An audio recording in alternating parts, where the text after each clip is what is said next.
I stepped into my son's backyard and heard the words that froze my heart like ice. Why is she even still alive? The voice was sharp, annoyed, dripping with bitterness I had never expected to hear from my own blood. I stood there, one foot still on the wooden deck, the other brushing against the grass. I didn't turn back. I didn't let them see the tears that burned my eyes. I walked straight into the house, closing the door behind me, and in that moment I made the decision. I was going to erase him from everything. But before I tell you how I did it, let me start from the beginning. My name is Margaret, though everyone calls me Maggie. I'm 72 years old, living in a quiet part of South Carolina, not far from Charleston. If this is your first time hearing my story, make sure you like, subscribe, and click the notification button, because trust me, you don't want to miss what's coming in the next chapters. And tell me down in the comments, from which part of the country are you watching this? I'd love to know. Now let's begin. I had always thought family was forever. I gave birth to 2 sons, raised them with love, worked double shifts when I had to, and prayed every night that they would grow into good men. For the longest time, I thought my prayers were answered. But life has a way of testing you in places you never expect. It started small, with little things. A missing phone call on Mother's Day. An empty chair during Thanksgiving. Excuses that piled up like laundry no one wanted to fold. Sorry mom, work has been crazy. We'll come by next weekend. The kids are sick. I told myself it was normal. That's just how grown children are. They have their own lives. But deep inside, I felt it. The distance. The space growing wider. And yet, I clung to hope. A mother always does. I remember one sunny afternoon, about 3 months before that terrible backyard moment, I baked an apple pie. Not just any pie. The one with the cinnamon crumble on top, the one my son David used to beg for when he was 10 years old. I wrapped it in foil, tied it with a ribbon, and drove 30 minutes to his house. I thought it would be a surprise, a small reminder of home. When I got there, his wife answered the door. She gave me that polite but tight smile, the kind that doesn't quite reach the eyes. Oh, Margaret. We weren't expecting you. I held up the pie like a peace offering. Just thought I'd bring something sweet. For David and the kids. She hesitated, then opened the door wider. Well, thank you, but next time, maybe just call ahead, alright? Her words stung, but I pretended not to notice. When David finally came downstairs, his face lit up for a moment. He hugged me quickly, then looked at his wife who folded her arms. That light in his eyes dimmed almost instantly. He set the pie on the counter without even cutting it open. That night, I went home and ate a slice alone. I told myself maybe he was just tired, maybe things would get better. But the pie tasted bitter. As the weeks went by, I noticed more changes. Phone calls became shorter. His tone colder. His children, my grandchildren, started to greet me with half-hearted hugs, like they'd been told something I hadn't heard. I could feel it. Whispers behind closed doors, something brewing beneath the surface. Then came the day of the barbecue. The day everything shattered. It was supposed to be a family gathering. David had invited me, though the invite came through a quick text, almost like an afterthought. Having people over Sunday. If you want to come, bring something. That was it. No worms, no excitement. Still, I told myself, at least he asked. I cooked my best potato salad, the one everyone always asked for, and brought it along. When I arrived, laughter floated from the backyard. The smell of grilled burgers and corn filled the air. For a moment, I felt like maybe everything would be okay. I pushed open the gate and stepped onto the grass. That's when I froze. David was standing with 2 of his friends, beers in their hands. I heard him clear as day, his voice carrying across the yard. Why is she even still alive? My heart stopped. My ears rang. I thought maybe I misheard, maybe he was talking about someone else. But then his friend chuckled and said, "Man, that's cold." And David shrugged, sipping his beer. You don't know what it's like. Having her around just ruins everything. I didn't move. I didn't cry. I didn't let them know I heard. Instead, I walked right into the house. My hands shook as I set the potato salad on the counter. And in that moment, standing there in his kitchen, surrounded by the sound of laughter I no longer belonged to, I made a choice. I would erase him. From my life. From my will. From everything. But how did it come to this? What made my son, the boy I once rocked to sleep, the boy who used to hold my hand, wish me gone from this world? That is what I must tell you now. Let me take you back. Back to the very beginning of how this storm started, because it didn't begin in that backyard. It began years earlier, with a secret I didn't know my family was keeping from me. And the first clue came one rainy night when I got a phone call that changed everything. The rain was coming down hard that night. The kind of rain that makes the windows rattle and the trees bend. I was sitting alone in my living room, knitting half a scarf when the phone rang. At first I thought it might be a wrong number. It was late, almost midnight. But something told me to pick it up. Hello. I answered, my voice tired. A pause. Then a whisper. Margaret, you don't know me, but you need to listen. My chest tightened. Who is this? The voice trembled, like they were scared of being overheard. I can't say my name. But it's about your son, David. I felt the air leave my lungs. What about him? The caller's words came quick, urgent. He's not the man you think he is. And you're in danger if you keep trusting him. I sat there frozen, my hand clutching the receiver so tightly my knuckles turned white. Danger? From my own son. Yes, the voice hissed. Ask him where the money went. Ask him about the things he's hiding from you. And Margaret, don't let him know you heard this call. Then click. The line went dead. For a long moment, I just sat there, the dial tone buzzing in my ear, the storm howling outside. My heart pounded. What money? What secrets? And who would risk calling me at midnight to warn me? The next morning, I tried to convince myself it was just some prank. Maybe a wrong number, maybe a cruel joke. But I couldn't shake the sound of that voice, shaken, afraid, desperate to warn me. I didn't say anything to David. Not yet. Instead, I started watching, listening, noticing little things I had ignored before. Like how his eyes darted away when money came up in conversation. How his wife's smile tightened whenever I asked simple questions. How the kids sometimes looked at each other before answering me. The puzzle pieces were scattered, but slowly, I began to see a picture forming. And it terrified me. A week later, I was in town at the grocery store when I overheard two men talking near the checkout. I wasn't eavesdropping, not at first, but then I caught a name that made my blood run cold. Yeah, David Miller. He owes them big time. If he doesn't pay soon, they're coming after him. I dropped the can of soup in my hands. The men glanced at me, then quickly lowered their voices and walked away. That was my son's name. My son, the one I thought I knew. My heart pounded as I left the store, my groceries forgotten. If David was in debt to dangerous people, what else was he hiding from me? And why would he say something so cruel as, "Why is she even still alive?" Was I just a burden? Or worse, was I standing in the way of something he wanted? I drove home shaking, gripping the wheel so tightly my fingers ached. And that night, as I walked into my kitchen, I found something on my table that made my blood run cold. A folded note. In my son's handwriting. The folded note lay on my kitchen table like a snake waiting to strike. It was my son's handwriting. There was no mistaking it. The sharp slant of his letters, the way his M curled at the bottom. My hands trembled as I reached for it, my mind racing with possibilities. Why would David leave a note here? He never came to my house without telling me. I unfolded the paper slowly, as if the words themselves might bite me. Mom, stop digging. Stop asking questions. If you know what's good for you, stay out of it. That was all. No greeting, no love, no signature, just a warning. My knees nearly gave out.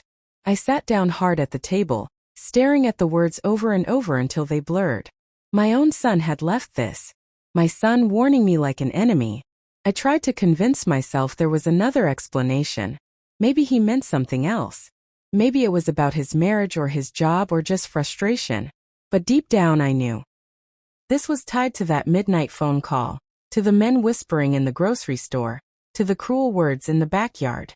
My David, the boy I had held against my chest when he cried at night, the boy I had prayed over, was tangled in something dark. And worse, he wanted me gone from it. For the next few days, I lived like a woman walking through fog. I cooked, I cleaned, I smiled at neighbors, but my mind was stuck on that note. Should I confront him? Should I ask what he meant? Or would that just push him further away? I prayed about it long into the night. I begged God to give me wisdom, to help me protect my family. But the answer didn't come in words. It came in a knock at my door. It was late again. The rain was falling softly this time, tapping against the windows like restless fingers. I opened the door a crack and saw a man standing there, drenched and pale. His eyes darted up and down the street before he whispered, "Please let me in. I don't have much time." Something in me wanted to slam the door to call the police. But something else, a mother's instinct maybe, told me this was connected to David. I stepped aside, my heart hammering. The man stumbled in, dripping water onto my rug. He looked about 40, with dark circles under his eyes and a bruise on his cheek. "You're Margaret, right?" he asked. I nodded slowly. "Who are you?" He swallowed hard. "Name's Carl. I used to work with David. And I need to tell you something before it's too late." I led him to the kitchen table, the same place where David's note still sat folded. Carl glanced at it, his jaw tightening, then looked back at me. "Your son," he said, his voice low, "is in deep, real deep. And the people he owes, they don't forgive. They don't forget. He thought he could handle it, but now? They're circling. And if you stay close to him, you're in danger too." My hands went cold. "Danger? From who?" Carl shook his head. "The less you know, the better. But you need to hear this. David, he's not the same man you remember. He's desperate. Desperate men do desperate things." Tears stung my eyes. "But he's my son. He wouldn't hurt me." Carl looked away, shame shadowing his face. I used to believe that too. But I saw him make choices that broke every line a man should never cross. And if they told him the only way to buy his freedom was... He stopped himself, shaking his head. "Just be careful. Don't confront him directly. Watch him. And whatever you do, don't trust him completely." I stared at this stranger in my kitchen, my heart pounding so loud I could barely hear the rain outside. "Why are you telling me this?" "Because I owe him," Carl said. "He saved me once. And I can't stand by while he throws you to the wolves." Before I could ask more, he stood, pulled his hood over his head, and left as quickly as he came. I ran to the window, but by the time I looked out, he had disappeared into the night. I turned back to the table, to the folded note that seemed to burn through the wood. My son was keeping secrets, dangerous ones, and if Carl was right, I wasn't just an outsider to his life. I was a target. That night I didn't sleep. I sat in my chair by the window watching the shadows shift outside. Every sound made me jump. Every flicker of headlights on the street made my stomach twist. And just as the first light of dawn crept through the curtains, I realized something chilling. My front door was unlocked. I knew I had locked it. I always did. But when I tested the knob, it turned easily. Someone had been inside. My fingers shook as I gripped the doorknob. The lock clicked back and forth too easily. I knew with every bone in my body that I had turned it the night before. My father used to say, "A careful woman lives longer." And I had carried that habit all my life. I never went to bed without locking my door. So why was it open? I stepped back slowly, my breath coming shallow. The air in the house suddenly felt different, like someone else's presence still lingered. The curtains swayed though no window was open. My skin prickled with the certainty that I wasn't just being paranoid. Someone had been here. I searched the rooms one by one. My bedroom, empty. The bathroom, still. The guest room, silent. Nothing seemed taken, nothing seemed broken. But sometimes the most frightening thing isn't what's missing. It's the knowledge that someone wanted you to know they were here. When I returned to the kitchen, my eyes landed on the folded note again. Only it wasn't folded anymore. The paper lay open on the table, my son's warning glaring back at me. Stop digging. Stop asking questions. I hadn't left it open. My knees weakened, and I had to grab the counter to steady myself. Someone had been inside, touched that note, and left without taking anything else. Why? Was it a message? A threat? I spent that day moving like a ghost through my own house. I checked the locks twice, 3 times. I even pulled the curtains tight, afraid that eyes were watching me from the street. My mind replayed Carl's words. Desperate men do desperate things. When evening fell, I sat on the edge of my bed, holding a photograph of David when he was little. His smile was wide, his hair sticking out from under a baseball cap. I whispered to that photo, "What happened to you, my boy? Where did I lose you?" But photographs don't answer back. As night crept in, I turned on the porch light and made sure the front door was locked again. Still, I couldn't rest. I carried a chair into the hallway, sat with my back against the wall, and listened. Every creak of the floorboards, every groan of the old house made my chest tighten. It was close to midnight when I finally drifted off, my chin sinking to my chest. That's when I heard it, clear, sharp, impossible to mistake. The sound of footsteps inside my house. The sound of footsteps froze me in place. I wasn't dreaming. I wasn't imagining it. They were slow, deliberate, pressing down on the old wooden floorboards with a weight that wasn't mine. Someone was in my house. My chest squeezed tight, every instinct screaming at me to run. But my legs felt nailed to the floor. I pressed my hand over my mouth, trying to quiet the sound of my own breathing. The footsteps grew louder, closer, moving down the hallway. I thought of the phone call. The note, Carl's warning. "You're in danger if you keep trusting him." Was it David? Had my son come here in the middle of the night? Or was it one of the men he owed? Sent to silence me before I asked too many questions? The air grew thick with dread. I didn't have a weapon, only the chair I had dragged into the hall. My eyes darted to the kitchen. Maybe I could grab a knife. If I could reach it without being seen. The footsteps stopped. Silence stretched through the house like a rope pulled tight. Then a voice. Low. Familiar. "Mom." My heart leapt into my throat. It was David. My son. I scrambled to my feet, my relief crashing into anger all at once. "David, what on earth are you doing here? It's the middle of the night." He stepped out of the shadows, his face pale, eyes darting like a cornered animal. His clothes were damp with sweat, his hands trembling. He looked nothing like the confident man I used to know. I needed to see you," he said, his voice hoarse. I couldn't wait. Couldn't wait for what? I demanded. "David, you scared me half to death. You broke into my house." "I didn't break in," he muttered. "I still have a key. You gave it to me years ago, remember?" I stared at him, my heart pounding. He was right. I had given him a spare key long ago, for emergencies. But this was no emergency. "What do you want?" I asked quietly. He ran a hand through his hair, pacing the hall. "You've been asking questions. People are talking. You can't do that, Mom. You don't understand the mess I'm in." The words chilled me. What kind of mess, David? Who are these people? He stopped, his eyes burning into mine. "It's better if you don't know. Just trust me. Don't dig anymore. Don't listen to anyone who tries to tell you things. They don't know me like you do."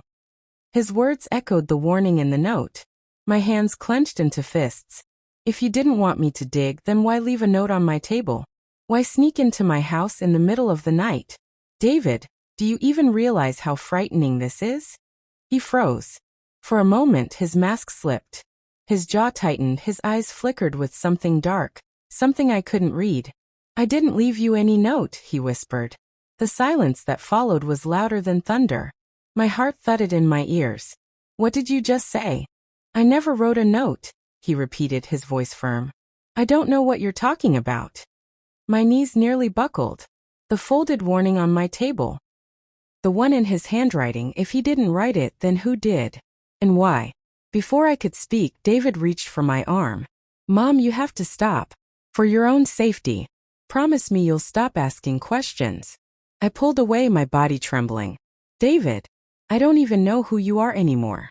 His face twisted, pain flickering in his eyes. For a moment I saw the boy I had raised, the boy who once hugged me tight after winning his first baseball game. But then the darkness returned, and he turned toward the door. "I'll fix this," he muttered. "But you need to do what I say." And just like that, he was gone, slipping into the night as quickly as he had entered. I sank into the chair, my head spinning. If he hadn't written the note, then someone else had been in my house. Someone who knew enough about me, about him, to mimic his handwriting. Someone who wanted me to stop digging whether he knew about it or not. The thought chilled me to my bones. The next morning, I tried to convince myself it was all a nightmare. I cleaned the kitchen, opened the curtains, brewed a pot of coffee. But the unease clung to me like a shadow. Every time the phone rang, I jumped. Every time a car slowed in front of my house, I felt my stomach twist. I decided to test David. I called him that afternoon, pretending nothing had happened. His voice was strained but casual. "Hey Mom. Just checking in. How are you?" I wanted to scream at him, demand the truth. But instead I smiled into the phone and said, "I'm fine, sweetheart. Just fine." Because now I wasn't sure who I could trust, not even my own son. That night, as I was locking the front door, I noticed something odd. A black sedan parked across the street. Engine off. Windows tinted. It didn't move. It just sat there, waiting. The black sedan sat across the street like a shadow with wheels. At first, I thought maybe it was just a neighbor's visitor, someone waiting to pick someone up. But the longer I stood at the window, the stranger it felt. The car didn't move. No one got out. The engine was silent. Just there, watching. I closed the curtain slowly, my pulse thumping. Maybe I was imagining things. Maybe after everything with David, my mind was just running wild. Still, I couldn't shake the feeling of eyes drilling through the glass into my home. I made tea, hoping the warmth would calm me.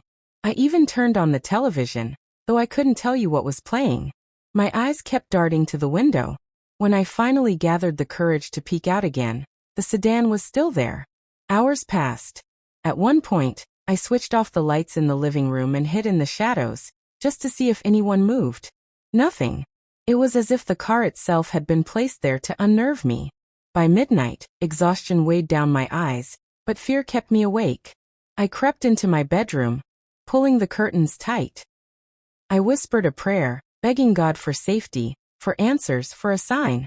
When morning light finally broke, I rushed to the window. The sedan was gone. You'd think that would ease me. It didn't. If anything, the absence felt worse. Like a hunter retreating into the woods, waiting for the next strike. The day crawled by. I tried to distract myself, sweeping, cooking, reading, but unease clung to me like a second skin. By afternoon, I decided I couldn't sit in the dark anymore. If I let fear control me, I'd wither away. So I drove to town. The streets were alive with chatter and horns, the ordinary bustle of people with ordinary problems. For a moment, I envied them, their simple worries about groceries or traffic or work deadlines. At the diner, I ordered a sandwich and coffee. I watched families laugh together in booths, children spilling ketchup on their shirts, couples sharing milkshakes. I wanted to feel normal again, just an old woman enjoying her meal. But then, through the glass window, I saw it. Parked across the street. The same black sedan. My fork clattered against the plate. My heart pounded so loudly I could hardly hear the waitress asking if I needed anything else. I muttered something about being fine, but my eyes never left the car. This wasn't a coincidence. Someone was following me. I finished quickly, left cash on the table, and stepped outside. The sedan's windows were so dark I couldn't see inside. Still, I felt the weight of whoever was in there pressing against me. I forced myself to walk calmly to my car, though my knees shook. I drove through 3 blocks of traffic, turning corners at random, checking the rearview mirror. For a few minutes, it seemed like maybe I'd lost them. Then at the 4th red light, my blood turned cold. The sedan slid into view 2 cars behind me. I gripped the steering wheel until my knuckles went white. This was no longer paranoia. This was real. I didn't go home. Instead, I pulled into a crowded shopping center and parked close to the entrance. I hurried inside, weaving through people until I felt a shred of safety. For nearly an hour, I pretended to browse clothes and books, waiting, watching. When I finally stepped back outside, the sedan was gone. That night, I locked every door, every window, double-checking until my hands ached. I sat in bed with the lights on, listening for any sound out of place. Around 2 in the morning, I dozed off. And that's when it happened. A sharp knock at my door. 3 times. Slow. Heavy. As though whoever stood there wasn't in a hurry. The knocks rattled through the house, low and deliberate. 3 thuds. Each one heavier than the last. I froze in bed, my breath trapped in my throat. At 2 in the morning, no visitor is ever good news. My hands trembled as I reached for the lamp, but I stopped myself before turning it on. Whoever was outside didn't need to know I was awake. I slipped out of bed, moving carefully so the floorboards wouldn't creak. My ears strained in the silence. No footsteps outside. No voice calling my name. Just stillness, thick and heavy. Then again. 3 more knocks. I crept toward the living room, clutching the phone in my hand. The glow of the porch light spilled through the curtains, but it didn't show me who stood on the other side. My heart hammered. Should I call the police? Should I shout? Or should I stay silent and hope they went away? Who's there? I finally whispered, my voice shaking. For a long, breathless moment there was no answer. And then soft but clear a voice. It's me, Mom. David. I staggered back, my chest tight. Why was he here again? Always in the dark, always in secret. Something was wrong. I unlocked the door, but not fully. I left the chain latch across. I pulled the door just an inch, enough to see his face in the crack of light. His eyes were bloodshot, his jaw clenched. He looked older somehow, as though years had been carved into his face in just a few days. David, I whispered. What are you doing here? It's the middle of the night. I had to come, he said quickly, glancing over his shoulder. I don't have much time. They're watching me. They're watching you too. My stomach twisted. Who's watching us? He shook his head. I can't say. If I do, it'll be worse for both of us. But you have to listen, Mom. Don't open the door for anyone. Don't talk to strangers. Don't believe what people are telling you. They want to turn you against me. I pressed my hand against the wood, staring at him through the gap. David, I saw that car. The black sedan. They've been outside my house. Were they following you? His face drained of color. You saw them? Yes. Twice. Once here. Once in town. Who are they? He didn't answer. He just cursed under his breath and raked his hands through his hair. His whole body trembled like a man at the edge of breaking. David, I whispered. If you're in trouble, let me help. We can go to the police. We can. No. His voice cracked like a whip. His eyes burned into mine. No police. No one. Do you understand? Promise me, Mom. Promise me you won't call them. I swallowed hard, fear pressing down on me like a weight. I promise. He leaned closer, his face shadowed. Good. Because if you do, they'll come for you first. And just like that, he was gone. He turned, hurried down the steps, and disappeared into the night before I could say another word. I closed the door, my hands shaking so badly I could barely latch the chain again. I sank onto the floor, staring at the wood as though his shadow still lingered there. My son. My flesh and blood. He was caught in something I couldn't even name, something so dark he wouldn't trust even me with the truth. And yet he still came to me, still warned me. That had to mean some part of him cared. Didn't it? The rest of the night stretched on in silence, but I didn't sleep. Every creak made me jump. Every whisper of wind felt like danger creeping closer. By morning I decided I needed answers. I couldn't keep living in shadows. I drove into town again, this time to the small library. Not many people came there anymore, not with the internet, but I needed quiet, a place to think. I started searching through old newspapers, digging into anything with David's name. Arrest records, court cases, debt filings. Something. First, nothing. Just little mentions, his company hosting a fundraiser, his name listed in business directories. But then I found an article that made my blood run cold. It was from 3 years ago. A man had been arrested for fraud, part of a larger ring that had stolen hundreds of thousands of dollars. The man's name wasn't David's, but the company tied to it was one he'd worked for. And listed in the testimony was a familiar name. Carl. The same Carl who had knocked on my door, bruised and trembling, warning me about David. My hands shook as I traced the words. Could it be the same man? If so, then he wasn't just some good Samaritan trying to warn me. He was part of the very world David was entangled in. I packed up the papers quickly, my stomach churning. If Carl was part of this, then maybe he wasn't here to protect me. Maybe he was here to control me. To make sure I didn't get too close to the truth. I hurried back to my car, looking over my shoulder every few steps. And when I opened the driver's side door, my heart nearly stopped. Sitting on the front seat was another note. Unfolded. Written in the same handwriting as before. This time it read, "You were warned. Next time, you won't wake up." The note sat on my front seat like a coiled snake, ready to strike. You were warned. Next time you won't wake up.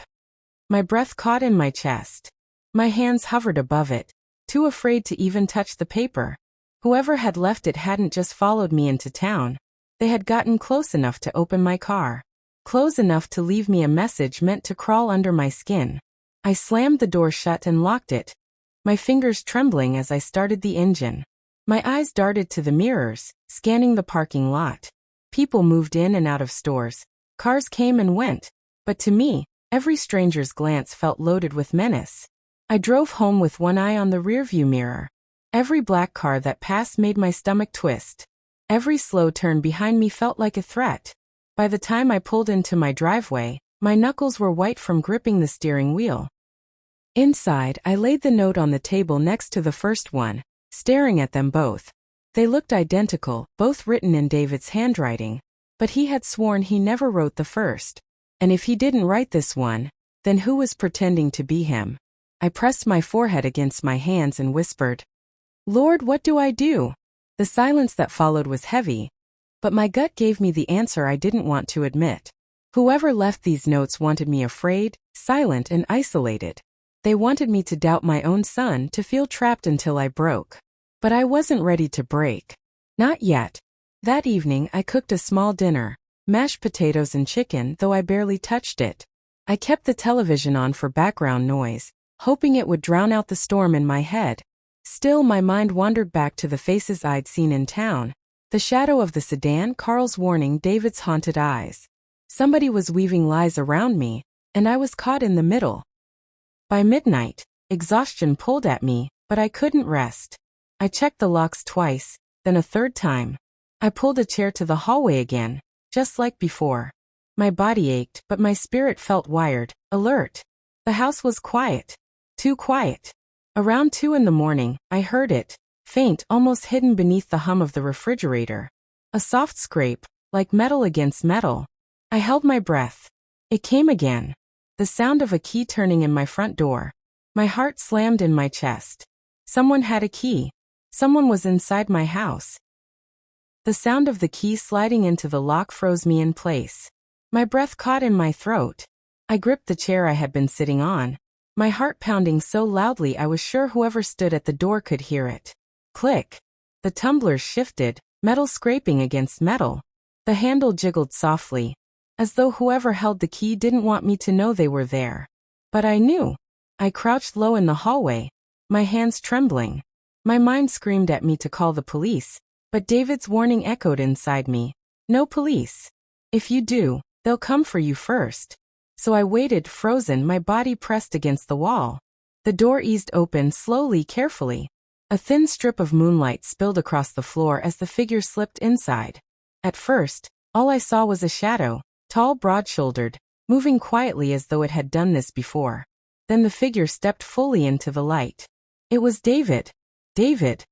My voice cracked, part fear, part relief, part anger. He spun toward me, his eyes wide, hand raised like he expected me to attack. When he saw it was me, his body slumped. "Mom. It's just me. Just you." I snapped, rising to my feet. "You snuck into my house in the middle of the night. Again." He winced. "I didn't mean to scare you. I didn't know if you'd let me in. I had to make sure you were safe." Safe. The word stung my ears. Safe from who, David? The same people who left that note in my car? The same people watching this house? Tell me the truth. I can't keep living like this. His jaw tightened. He glanced toward the window, his chest heaving. "You don't understand. If I tell you, it puts you in more danger. The less you know, the better." I shook my head. I already know enough to be in danger. Strangers following me. Notes on my table. Threats in my car. And now you sneaking in with a key like a thief. Stop lying to me, David. Whatever this is, you've dragged me into it whether you wanted to or not. He dropped his gaze, shame flickering across his face. "I messed up, Mom. Worse than you can imagine. And now, I don't know how to get out. The vulnerability in his voice twisted my heart. For a moment, I saw not the desperate, secretive man before me, but the boy I once held. The boy who used to run to me when nightmares woke him. My anger softened, but fear still gripped me. What did you do? I asked softly. He didn't answer right away. His eyes glistened as though he were fighting something deep inside. Finally he whispered, I borrowed money. A lot of money. From the wrong people. I thought I could pay it back, but the business deal went bad. Now they want more than I can ever give. My stomach twisted. Who are they? Dangerous men, he muttered. Men who don't forgive. And if they think you'll expose them, he swallowed hard. They'll hurt you, Mom. Maybe worse. Tears burned my eyes. David, why didn't you come to me sooner? Why lie? Why let me walk blind into this? He turned away, his fists clenched. Because I'm ashamed. Because I didn't want you to know the kind of man I've become. For a moment, silence hung between us, broken only by the hum of the refrigerator. My heart ached for him, but fear gnawed at me more fiercely. If these men would hurt me, then I wasn't just an outsider anymore. I was a target. David, I whispered, someone left that note in my car today. It said, next time you won't wake up. If you didn't write it, then who did? His head snapped toward me, his face draining of color. What note? I grabbed it from the counter and shoved it into his hands. His eyes scanned the words, his hands trembling. Then he ripped it in half, his voice breaking.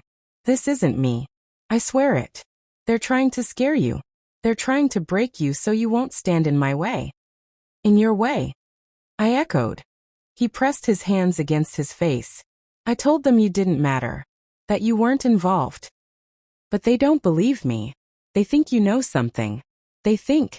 His voice cracked. They think you'll testify. Testify. My heart dropped. About what? Before he could answer, headlights swept across the curtains. The unmistakable sound of tires crunching gravel filled the driveway. David froze, his eyes wide with terror. They're here. Headlights cut across my curtains, slicing the darkness into bright streaks.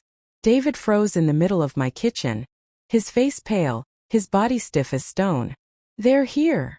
He whispered again, his voice raw with panic. My heart thundered in my chest.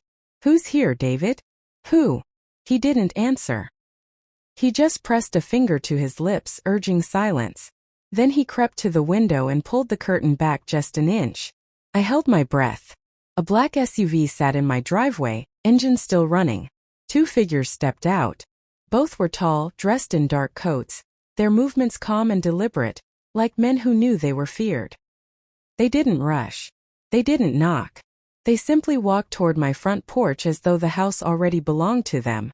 David's hand trembled as he let the curtain fall back into place. He turned to me, eyes burning. You need to go. Now. Out the back door. Don't let them see you.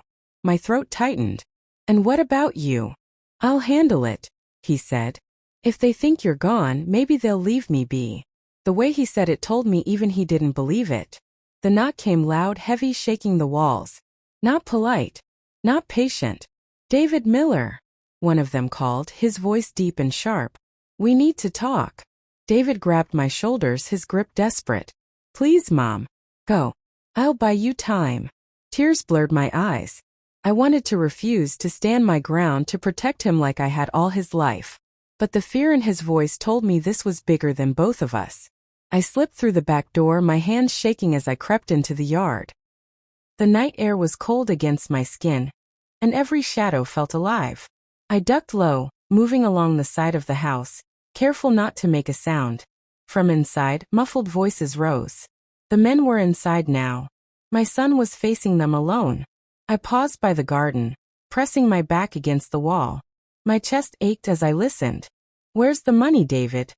One man growled. I told you, David's voice shook. I just need more time. You've had time, the second man snapped. What you don't understand is time's up. Silence stretched, thick and heavy. My heart pounded so hard it hurt. I pressed a hand over my mouth to keep from gasping. Then one of the men laughed, a low, cruel sound. Maybe we should send a message. Where's the old woman? Your mother. She was seen asking questions. My blood ran cold. She's not here. David shouted, too quickly. She doesn't know anything. Another laugh. We'll see about that. I crouched lower in the shadows, my body trembling. If they found me outside, if they knew I had heard them, it would be the end of me. Glass clinked inside, someone setting down a bottle or maybe a weapon. David's voice rose again, desperate. Leave her out of this. She has nothing to do with it. This is between me and you. For a moment, silence again. Then a new sound. The unmistakable click of a gun being cocked. My hand flew to my mouth, tears spilling down my cheeks. My boy was in there, my only son, facing men who held his life in their hands. And then one of them said words that ripped through me like a knife. If you can't pay us, David, maybe she can. If you can't pay us, David, maybe she can. The words chilled me to the bone. My whole body froze against the wall outside, my knees digging into the damp earth of the garden. I could hear my son's breath catch, his panic echoing through the thin walls of my little house. No. David's voice cracked. She has nothing to do with this. Leave her out of it. One of the men chuckled, low and cruel. Everyone pays in one way or another. If not money, then blood. My chest squeezed, tears stinging my eyes. I wanted to rush inside, to throw myself between them, to scream that I was his mother, and they would not touch him. But I knew the moment I appeared, they'd see me as leverage, a bargaining chip. Or worse. I pressed my back against the wall, whispering silently, Lord, give me strength. Show me what to do. Inside, I heard movement, the scrape of chairs, the heavy thud of boots on the floorboards. Then one of the men barked, stand up. David obeyed. His footsteps shuffled nervously. Where is she? The man demanded. She's gone. David shouted. I told you she doesn't know anything. A sharp crack split the air, a slap, hard enough that I could hear it from outside. My stomach lurched. Don't lie to us, David, the man hissed. We saw her in town, snooping around. You think you can hide her? I swear. David's voice broke. She doesn't know, she's just old. She doesn't understand what's happening. That last sentence pierced me. Just old. Doesn't understand. Maybe he said it to save me, to make me sound harmless. But the words cut, deep and raw. Still I stayed hidden, biting down on the urge to reveal myself. I couldn't risk it. Not yet. One of the men sighed, slow and deliberate. All right, David. We'll give you one more chance. You have 48 hours. 48. No more.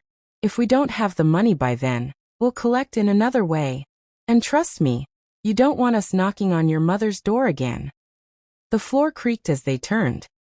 Heavy footsteps moved toward the front door. I crouched low, ducking further into the shadows of the garden as the door opened. The two men stepped onto the porch, their voices low but sharp. He's lying, one muttered. She knows something. Maybe, the other replied. But let's see if fear keeps her quiet. Their boots thudded down the steps. Car doors slammed. The SUV's engine roared back to life, headlights sweeping over the yard before fading into the night. Only when the sound of the engine disappeared down the road did I let myself breathe again. My chest ached, my whole body shaking like a leaf in the wind. I slipped back inside, my bare feet silent against the floorboards. David sat at the kitchen table, his head in his hands.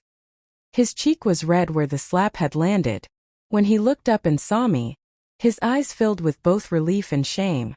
Mom, he whispered hoarsely. Why didn't you leave? Why didn't you run? I stepped closer, my own tears spilling now. How could I leave, David? You're my son. Do you think I could just abandon you to them? He shook his head violently. You don't understand. They're not bluffing. If I don't come up with that money, you're next. I pulled out the chair opposite him and sat down. My hands were trembling but my voice was steady. Then tell me how much. How much do they want? He hesitated, then muttered the number. It was more money than I had ever seen in my entire life. More than the value of my home, my savings, everything I owned combined. My stomach dropped. David, I said softly, there's no way. I know, he whispered, his voice breaking. I thought I could fix it before they came for you. I thought I could keep you out of it. But it's too late. We sat in silence, the weight of his words pressing down on us both. The clock on the wall ticked loudly, each second sounding like a countdown. 48 hours. That was all we had. Finally, I reached across the table and placed my hand over his. His skin was cold, trembling. David, maybe it's time to stop running. Maybe it's time to go to the police. He jerked his hand away, fear flashing in his eyes. No. You don't get it, Mom. The police can't protect us from these men. They're everywhere. They'll know the moment I say a word. But what's the alternative? I whispered. Pay them or die. That's no life. His silence was answer enough. I leaned back, my heart heavy. For years I had believed the world was simple, right and wrong, good and evil. Now I was trapped in a world of shadows, where the lines blurred and my son stood somewhere in between. But one thing was clear. I couldn't sit back and wait for death to knock on my door. As the night stretched on, David finally fell into an uneasy sleep on the couch. I sat in the armchair across from him, my eyes burning with exhaustion, but my mind racing. 48 hours. 2 days to save my son. Or lose everything. And just before dawn, as the sky began to pale, I made my decision. If David wouldn't go to the police, I would. By the time the first streaks of sunlight stretched across the sky, I knew I couldn't sit still any longer. David slept restlessly on the couch, twitching and murmuring in his dreams. His face looked younger when he slept, almost like the boy I once tucked into bed, but the bruises and shadows under his eyes reminded me of the man he had become. I tiptoed to the kitchen and filled a thermos with coffee. My hands shook as I twisted the cap, but my mind was set. 48 hours. That was all the time those men had given him. But I couldn't let it come down to hours and threats. I had to do something now, even if it meant betraying my son's desperate plea. Lord, I whispered, staring out the kitchen window at the morning light. I can't sit in silence anymore. If David won't ask for help, then I will. Please forgive me. I grabbed my purse, slipped on my shoes, and crept quietly toward the door. Every creak in the floor made me freeze, afraid David would wake and stop me. But he didn't stir. His breaths came shallow and uneven as he tossed under the blanket. When I stepped outside, the cool morning air hit my face, waking me fully. I walked quickly down the porch steps into my car, my eyes darting to the street. No black SUV. No shadows lurking in the drive. Still, I didn't feel safe until I was on the highway, heading into town. The police station was small, barely more than a brick building tucked between a gas station and an old diner. I had passed it countless times over the years but never thought I'd need to go inside. Now, as I parked and walked up the steps, my heart pounded like a drum in my ears. Inside, a young officer sat at the front desk, tapping on a computer. He looked up as I entered, offering a polite smile. "Morning, ma'am. Can I help you?" I swallowed hard, clutching my purse strap so tightly it hurt. Yes. I need to report something. Something serious. His smile faded. All right. Why don't you start by telling me your name? I gave it, along with my address. His eyes flicked up at that. Out by Miller's Creek? Yes, I said softly. And my son David Miller, he's in terrible trouble. Dangerous men are after him. They came to my house last night. They threatened me. They're giving him 48 hours to pay money he doesn't have. The officer's expression tightened. He leaned forward, lowering his voice. Ma'am, are you saying your son is involved with organized crime? The words stung, but I forced myself to nod. Yes, I think so. But he's scared and I'm scared too. Please, you have to help us. He tapped the desk, thinking. You'll need to talk to Detective Harris. He handles cases like this. Can you wait here a moment? I nodded, my throat dry. Minutes ticked by, each one stretching longer than the last. I kept glancing at the glass doors, half expecting the two men from the SUV to walk through them at any second.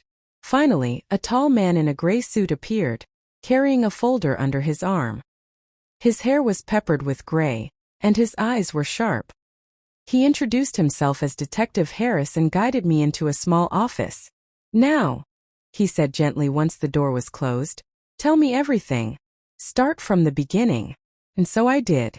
I told him about the first time I heard those words in the backyard, about Carl showing up at my door, about the notes left in my house and my car, about David sneaking in at night, his desperation, the slap across his face, the threats to kill me if he didn't pay. By the time I finished, tears streaked down my cheeks. Harris slid a box of tissues across the desk, his expression unreadable. "You did the right thing by coming here," he said firmly. "But if what you've told me is true, you and your son are in more danger than you realize. These men won't stop until they get what they want. We'll need to move quickly." My chest tightened. "Quickly? What do you mean?" He leaned closer. "We'll put you under protection. But your son, he'll need to cooperate. If he won't, we can't guarantee his safety." I thought of David's haunted eyes, his desperate warnings, his refusal to trust anyone. He would never agree. Before I could answer, the detective's phone buzzed on the desk. He picked it up, listened, and his face hardened.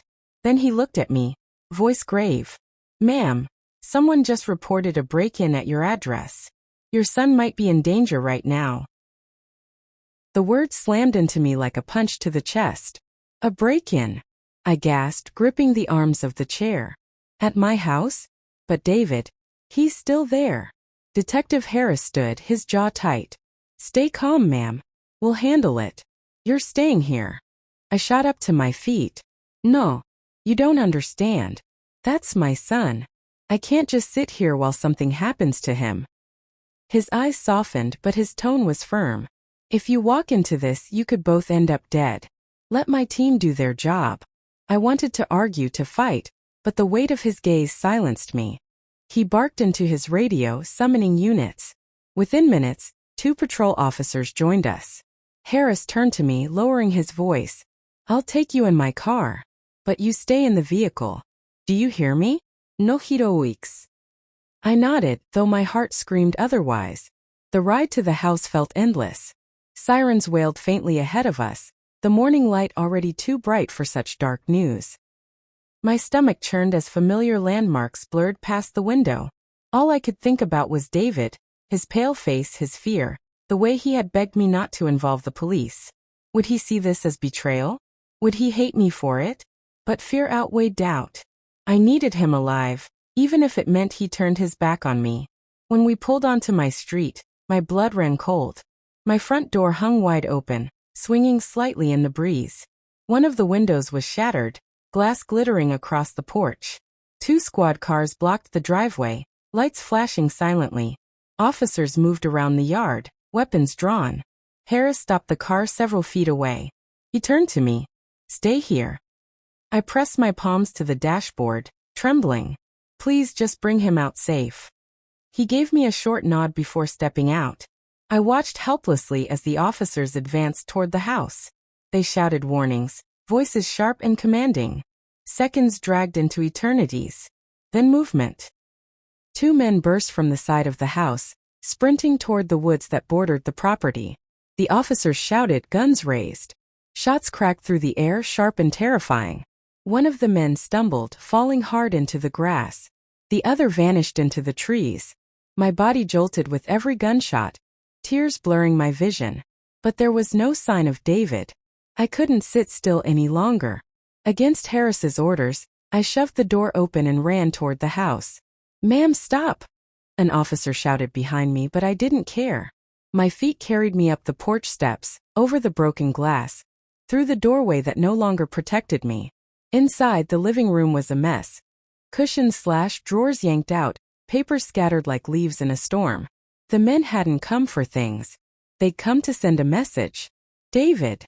I screamed, my voice raw. Silence answered me. I stumbled into the kitchen, my chest heaving. The chair he'd slept on was overturned, the blanket crumpled on the floor. My heart dropped to the pit of my stomach. Then I saw it, scrawled in thick black marker across the wall, jagged and uneven. 48 hours. Don't test us. My knees buckled. I grabbed the counter to keep from collapsing, my whole body shaking. Harris stormed in behind me, his face set in grim lines. "Ma'am, I told you to stay put. Where is he?" I cried. "Where's my son? Did they take him?" He glanced around the room, then shook his head. "No sign of him." But the men didn't have time to do this alone. That message, he pointed at the wall. That was for you. Tears burned my eyes. For me? Why? Why are they doing this? Because they want to scare you, Harris said flatly. They want you broken, desperate. That makes you easier to control. I pressed a trembling hand to my mouth. Broken. Desperate. That was exactly what I felt. Listen, he continued, lowering his voice. If your son's alive. And I believe he is, he's running scared right now. They might have grabbed him. Or he might have fled when they broke in. Either way, he doesn't have long. We need you to stay strong. I shook my head violently. You don't understand. If they have him. My throat closed around the words. He'll never survive it. Harris placed a firm hand on my shoulder. Then we make sure he does. But you have to trust us. No more secrets. What haven't you told me? I hesitated, shame twisting in my chest. I hadn't told him everything. About Carl's late-night warning. About the sedan that kept following me. About the exact numbers David had whispered when he confessed his debt. Part of me wanted to keep those scraps hidden, afraid of betraying my son even further. But as I looked at the words painted on my wall, I knew silence would only dig the grave deeper. So I told Harris everything. Every last detail. When I finished, his expression was grim but focused. He scribbled notes, muttering names, connecting threads I didn't fully understand. Finally, he looked up. This Carl, he said. If he warned you, he might have flipped on them. That makes him a target too. If we find him, we find your son. I nodded, clutching my arms to steady myself. Then find him. Please. I don't care what it takes. Just bring David back. Before he could respond, an officer rushed in breathless. Detective. We found something out back. We followed him through the kitchen, out the shattered back door, and into the yard. Officers stood clustered near the garden, their flashlights aimed at the dirt. There, half buried in the soil, was David's phone, screen cracked, battery dead. As though it had been smashed deliberately. Beside it lay something worse. A blood-stained handkerchief. And it was one I recognized. I had embroidered David's initials into it years ago. My scream ripped through the air before I could stop it. The sight of that handkerchief rooted me to the spot. The red stain glistened under the beam of the officer's flashlights, dark and ugly against the soft white fabric. My own stitching, DM, peeked out from the corner. I had sewn those letters when David was still in high school, when he was just a boy who needed reminders from his mother to carry a clean cloth. Now it lay in the dirt, smeared with blood. His blood. A cry tore from my chest, raw and unsteady. I dropped to my knees, clutching the earth with trembling hands. No, no, no, no. Detective Harris crouched beside me, his tone firm but gentle. We don't know how bad it is yet. A small cut could bleed like that. Don't jump to the worst. But my heart already had. Images flooded my mind. David cornered, fighting, hurt. Maybe worse. My body shook with sobs I could not hold back. Harris signaled to the officers. Bag it. And run it for DNA confirmation. We need to know whose blood this is, but... His eyes flicked to me. I think we already do. I pressed my fist to my mouth, rocking slightly as grief tangled with fear. They have him. They took him. We don't know that, Harris replied quickly. But it's possible. Which means he's still alive. If they wanted him dead, they wouldn't leave threats on your walls. They want something, money, silence, leverage. That means he still has value to them. His words were meant to steady me. But the thought of my son being used like a pawn only twisted the knife deeper. I wiped my face roughly, forcing myself to stand. My voice came out cracked but determined. So what do we do? What's the next step? Harris studied me for a moment, then nodded, as if deciding I was stronger than I looked. We dig. We pull records on Carl, on the men your son borrowed from, on every connection we can find. If they've taken David, they'll make demands. And when they do, we'll be ready. The officers dispersed, scouring the yard with flashlights. I stayed rooted to the spot where the handkerchief had been found. The image burned into my mind. It was more than fabric and blood. It was proof that time was running out. Back inside, the house felt hollow, like it no longer belonged to me. The the words scrawled on the kitchen wall. 48 hours seemed to pulse in the dim light, mocking me. Harris ordered 2 officers to stay on watch outside. If they come back, we'll be ready. But you need to leave for tonight. Somewhere safe. I wanted to argue, to cling to my home even in its broken state. But the thought of another midnight visit, another knock, another note, my body couldn't bear it. So I packed a small bag, clothes, my Bible, the photo of David as a boy with his arm around me, grinning proudly. The handkerchief's twin, embroidered with the same initials, slipped into the pocket of my coat. I held it tightly, a fragile tether to hope. Harris drove me to a safe house, a plain apartment tucked behind an alley. It smelled faintly of dust and stale air, but at least it had locks strong enough to keep the world out. As he left me there, Harris said, "Rest while you can. Tomorrow we move fast." But rest never came. I lay on the stiff mattress, staring at the ceiling, listening to every creak of the building. My mind wouldn't quiet. All I saw was David's face, scared, desperate, pleading with me to stay out of it. I didn't listen, son. I went to the police. And now they have you. The hours crawled by. Sometime past midnight, my eyes finally grew heavy. Sleep took me, but it was filled with nightmares. David calling out, faceless men dragging him into darkness, blood-stained cloths fluttering in the wind. A sharp knock at the door jolted me awake. I sat upright, my heart hammering. The knock came again 3 times, slow and deliberate. Not Harris. Not an officer. My breath caught. I crept to the door, pressing my ear against the wood. A voice whispered from the other side, low and urgent. "Ma'am. It's Carl. We need to talk. Now." The knock rattled through the safe house like a gunshot. "Ma'am, it's Carl. We need to talk. Now." I froze by the door, my hand hovering over the knob. My pulse pounded in my ears. How did Carl know where I was? Harris had promised this place was secret. I kept my voice low. "How do I know it's really you?" A pause. Then, "Because I was the one who came to your door weeks ago. I told you to be careful. And because I know your son's blood was found in the yard this morning. They've got him, and if you don't listen to me right now, you'll never see him again." My stomach twisted. The sound of his voice, shaken but urgent, felt too raw to be a trick. I slid the chain off the latch and opened the door a crack.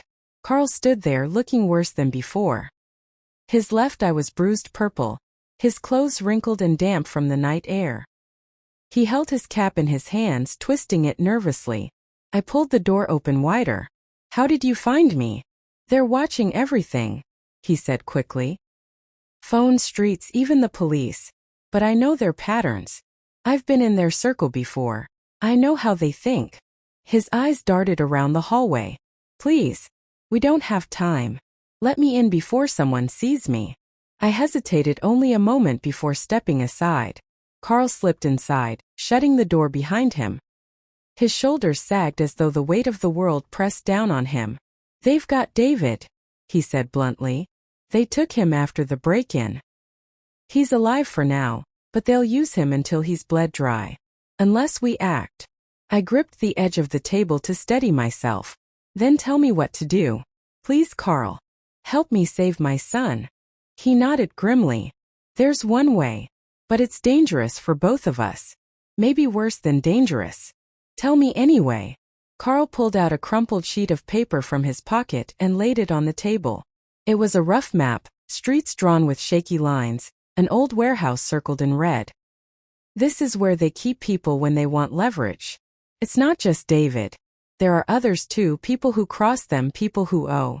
They treat it like a holding pen until they decide if you're useful or disposable." My blood ran cold. "And you're sure he's there?" Carl met my eyes. "I'd bet my life on it." The silence between us stretched heavy. My heart screamed at me to go to Detective Harris, to hand over the map, to let the law handle it. But a darker voice whispered that waiting meant death. "You came to me instead of the police," I said slowly. "Why?" Carl's jaw tightened. "Because I've seen what happens when the police step in. These men are everywhere, informants, lookouts, even cops on their payroll. If Harris moves too soon, they'll know. And David won't make it out alive." I sank into the chair, my head in my hands. Every choice felt like a trap. Trust the police and risk losing David forever. Trust Carl and walk straight into danger myself. Carl's voice softened. You love your boy. I know you do. That's why I'm here. I made mistakes with those men. I ran with them for years. But I got out. And if I can make it right by helping you, maybe that's worth something. I lifted my gaze to him. His bruised face, his trembling hands. He was broken, but there was truth in his eyes. All right, I whispered. We'll do it. We'll go. He shook his head. Not we. You can't walk in there, ma'am. They'll use you against him. But you can help in another way. 'Cause a distraction. Draw their eyes off the warehouse long enough for me to get him out. My throat tightened. A distraction? How? Carl leaned closer, his voice low. Tomorrow night, they'll be moving money through a drop point on Highway 6. If someone tips the police about it, they'll swarm the place. The men guarding the warehouse will get pulled away to deal with the chaos. That's when I can sneak David out. The plan spun in my head, wild and dangerous, but the first glimmer of hope I'd felt in days. I sat in silence, weighing it until finally I whispered, what if it doesn't work? Carl looked down at his hands. Then neither of us will live to see daylight. The next day crawled by. I paced the safe house, waiting, praying. Harris called once, asking how I was holding up. I lied, telling him I was resting, when in truth every muscle in my body buzzed with fear. I wanted to tell him everything, to hand him Carl's map, but the memory of David's blood-stained handkerchief held me back. That night Carl returned. His eyes were sharp now, his jaw set. It's time. We drove in silence, my hands clutching the map as though it were scripture. He dropped me 2 blocks from the police station, where I made the call. My voice shook as I told the dispatcher about a suspicious transfer on Highway 6, praying they'd send units. When I stepped back outside, Carl was gone, already moving toward the warehouse. I walked the dark streets alone, whispering prayers into the night. Every shadow felt like a set of eyes. Every passing car made me flinch. Hours stretched, each one heavier than the last.